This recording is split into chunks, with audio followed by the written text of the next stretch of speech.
지금 여러분께서는 YTN 해직기자 노정면이 진행하는 국민TV 라디오 노정면의 뉴스바를 듣고 계십니다. 조중동이 감추는 세상, 조감세상 시간입니다. 매주 화요일 이 시간에는 조중동으로 대표되는 주류 언론들이 감추고 왜곡해온 현장을 찾아갑니다. 이번 주는 쌍용차 해고 노동자들 만나는 순서입니다. 금속노조 쌍차지부 고동민 대외협력실장 전화로 연결해 보겠습니다. 고동민 실장님 안녕하세요. 네, 안녕하세요. 네. 최근 회사 다녀오셨다고요? 아, 예. 네, 같이 가셨습니까? 저는 이제 들어가는 모습만 봤습니다. 아, 배웅만 하셨군요. 예. 네. 어떤 일로 노조에서 회사를 갔던 거죠? 일단 뭐 김득중 이제 쌍용차 지부장하고 네. 문기주 정비지회장, 뭐 이창근 정책실장, 네. 양영근 조직실장 4명이 이 정문으로 들어가서 쌍용차 회사 본관에서 요구안을 전달하고 1시간 정도 면담이 이루어졌는데요. 네. 서측에서는 그 인사노무 담당 임원인 이상원 상무라고 네. 하고 노무팀장이 나와서 회사 입장 서로 이렇게 얘기하는 것으로 진행되었습니다. 네. 들어갈 때 제지 없이 공장문을 들어선 것이 얼마 만인가요? 이게 5년 만에 처음인데요. 사실 이게 5년 만에 처음으로 물리적 충돌 없이 네. 공장으로 들어갔는데, 들어갈 때 시간이 그 공장에서 일하는 분들 특근을 마치고 나오는 시간이었는데, 하나같이 화들짝 놀라는 그 표정이었을 정도로 모두에게 네. 사실 놀라운 광경이었습니다. 예. 4년 아닌가요? 2009년 이후로 처음이죠? 그렇죠. 그러니까 횟수로 이제 5년 만에. 횟수로 5년이고요. 만 예. 4년 좀 넘었군요. 네네. 미리 약속을 하고 이렇게 일정이 조율된 상태에서 들어갔던 거죠? 일단은 회사에게 그날 이제 결의대가 있으니까 회사에 요구안을 전달하고 설명을 하겠다 이렇게 이야기를 했었고, 회사도 담당 임원이 네. 나와서 같이 설명하겠다 이런 얘기들을 서로 하고 네. 이제 들어가는 걸로 알고 있습니다. 어떤 결의대회였습니까? 이제 쌍용자동차 지난 1년 동안 함께 해주셨던 분들, 그리고 이제 금속노조에 있는 조합원들과 함께하는 뭐 결의대회였습니다. 쌍용자동차 이제 해고자 복직이나 비정규직 정규직 판결 이행을 요구하는 네. 그런 선배 가압류 철회하는 그런 것을 요구하는 결의대회였습니다. 예. 그리고 결의대회에서 결의된 안을 가지고 들어갔던 거군요. 네, 그렇습니다. 네. 어떤 내용입니까? 일단 아까 말씀드린 대로 해고자 복직 문제가 가장 주된 요구고요. 예. 이제 지난 11월 29일에 판결받았던 선배 가압류 문제라든지, 그리고 불법 파견 소송을 통해서 우리 비정규직 조합원들의 정규직 판결이 이루어졌는데, 네. 그 이행 문제, 이런 문제들을 실질적으로 풀 수 있는 대화 테이블을 구성하자는 게 주된 요구였습니다.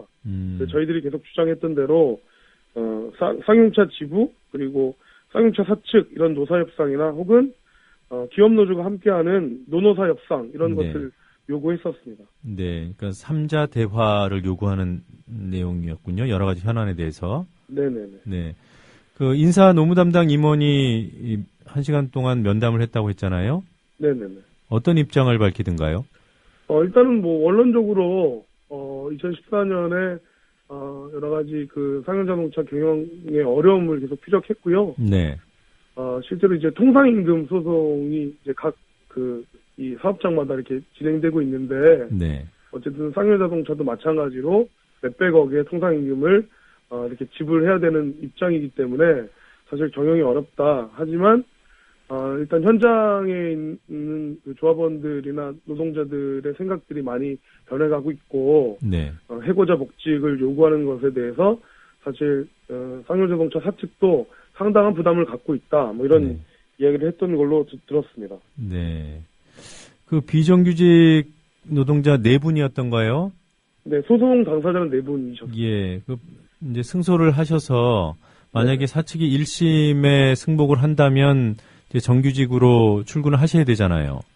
그렇습니다. 근데 네. 항소를 했죠. 네. 그러니까 그 부분에 대해서 항소를 취하하겠다라는 그런 입장은 그런 여지는 전혀 없어 보이던가요? 네, 저희가 판단한 바로는 일단 재판을 통해서 계속 네. 여러 가지 이런 비정규직 정규직화에 대한 입장들이 좀 강경하게 서 있는 걸로 알고 있는데, 어쨌든 저희들은 법적 판단이 된 문제 조차도 회사에서 이렇게 전향적으로 판단하지 않으면 네. 사회적인 어떤 여러 가지 이런 문제, 이 쌍용자동차의 문제를 풀어가는 데 있어서 여러 가지 어려움이 있지 않겠느냐 해서 실제로 법적으로 된 것뿐만 아니라 이 쌍용자동차 해고자들 문제, 이 사회적 함께하는 합의들을 서로 이렇게 만들어갔으면 좋겠다, 이런 얘기들을 좀 시작했습니다. 네. 이번에 요구한 것이 예를 들면 뭐 이러저러한 것을 빨리 결정을 내려라라기보다는 논의를 시작하자라는 입장 아닙니까? 네네네. 네, 대화 테이블에 뭐 아직은 못 앉겠다, 아직은 시기상조다, 뭐 이런 입장이든가요? 아니면 여지를 남겼습니까? 일단 여지가 있고요. 네. 여지가 없었으면 사실 오늘 이제 지난 토요일 같은 만남들이 사실 이루어지기 어렵다고 저희들은 판단하고 있고요. 네. 일단은 회사 경영이 어렵다는 이야기 이제 뿐만 아니라 이제 실제로 이제 내년 되면 새로운 엔진과 새로운 차종들이 계속 개발되기 때문에 네. 실제로 신규 인력들, 사람들이 더 필요한, 노동자들이 더 필요한 문제로 봉착하기 때문에 실제 회사도 여러 가지 상황이나 조건들을 계속 감안하고 있는 걸로 알고 있는데, 이것들이 이제 언론에 이렇게 확 부각되다 보면 실제로 네. 이게 또 사회적 문제가 될 것 같아서 여러 가지 입장들을 좀 조심스러워하는 그런 입장들이 있던 것 같습니다. 네. 사측 임원과의 면담에 혹시 기업노조 관계자도 동석을 했습니까? 네네, 그렇습니다. 네. 알겠습니다. 손해배상 판결 금액이 워낙 커서 46억이었죠. 네네. 네, 그 부분에 대해서 기업노조 입장은 어떻습니까? 일단 1심 판결이긴 하지만 이 판결 내용 중에 사실 쌍용차 기업노조의 책임도 어느 정도 인정되는 부분들이 있었기 때문에 네. 이 선배 문제가 꼭 해고자들만의 문제가 아니다, 이런 건 양쪽 모두 공감하고 있고요. 네.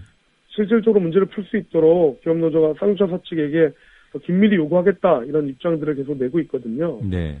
그래서 그런 문제 포함해서 선배 문제 포함해서 이제 해고자 문제라든지 비정규직 문제라든지 이런 문제를 계속적으로 협의할 예정입니다. 네. 이 쌍용차 판결 나오고 얼마 지나지 않아서 또 현대차 비정규직 노동자들에 대해서도 이번에는 90억 원에 달하는 손해배상 판결이 나왔어요. 네네. 네. 법원의 이 같은 판결의 흐름, 이걸 흐름으로 보십니까? 아니면 구체적인 사안에서 뭐 개별적으로 나온 그런 판결이라고 보시는지요? 일단은 사실 OECD 국가 중에 네. 파업했다고 이렇게 구속하고 손해배상을 노동자들이 직접 배상하라는 판결을 내리는 국가가 없다고 저는 알고 있고요. 사실 이건 정말 부당한 일이라고 생각합니다. 도저히 노동자들이나 해고자들이 감당할 수 있는 금액이 아니라는 걸 재판부가 뻔히 알면서도 네.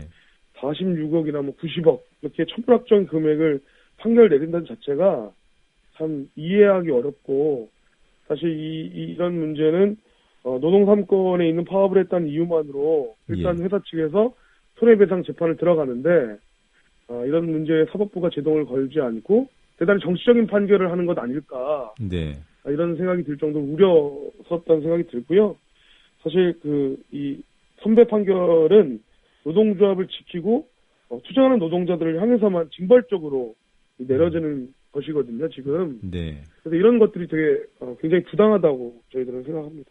예. 자, 화제를 좀 바꿔보겠습니다. 네. 요즘에 김밥을 말고 계시다는 소식을 들었는데. 네네. 맞습니까?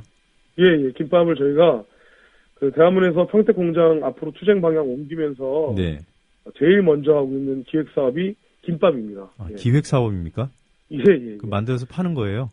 네네네. 누구한테 팝니까? 이 공장에 지금 이제 출근하시는 노동자들에게 팔고 있는데요. 네.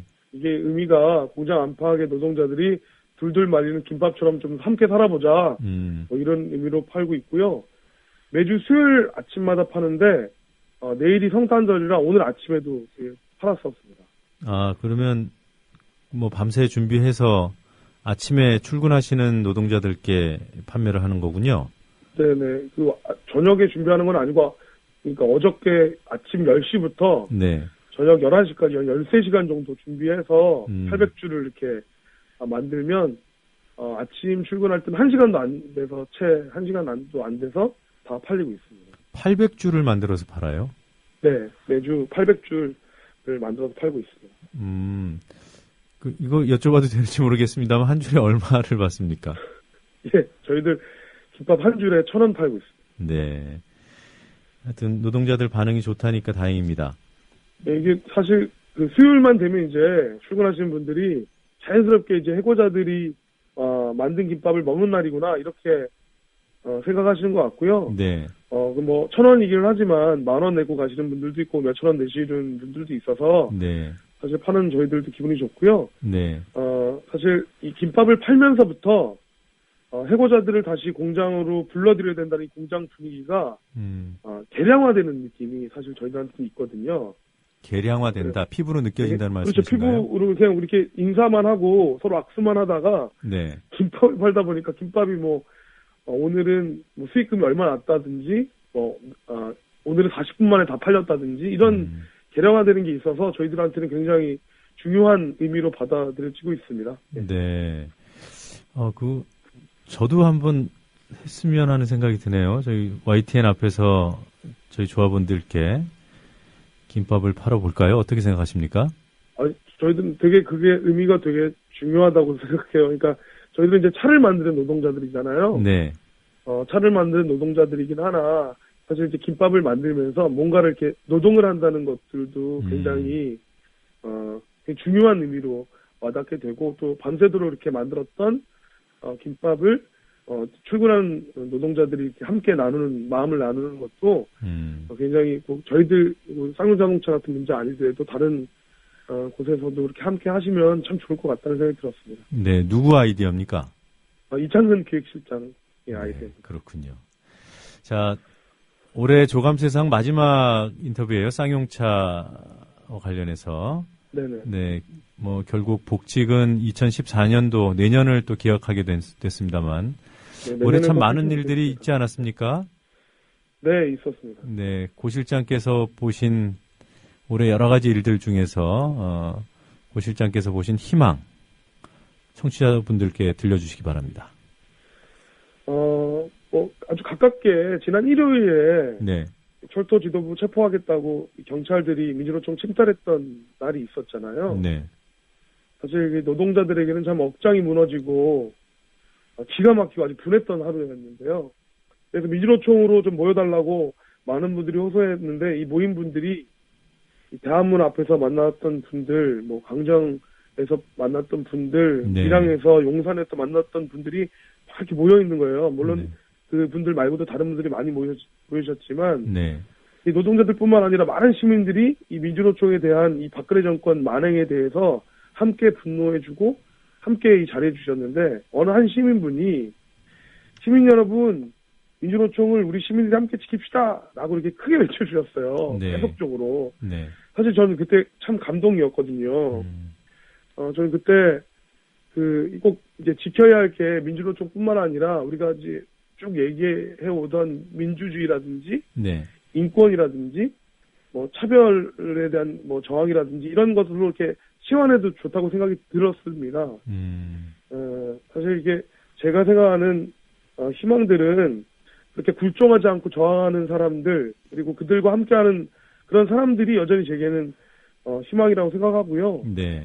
2013년에도 이 쌍용자동차 해고자들, 저 같은 해고자들에게 손잡아 주시고 발걸음 함께 해주신 모든 분들이 저희들한테는 희망이라고 저는 생각합니다. 네, 지난 일요일에 있었던 일 그 상황에서 많은 분들이 혹시라도 절망하셨을 수도 있는데 거기서 희망을 찾으셨다니 어떻게 제 개인적으로는 또 우리 고 실장께 고마운 생각이 듭니다.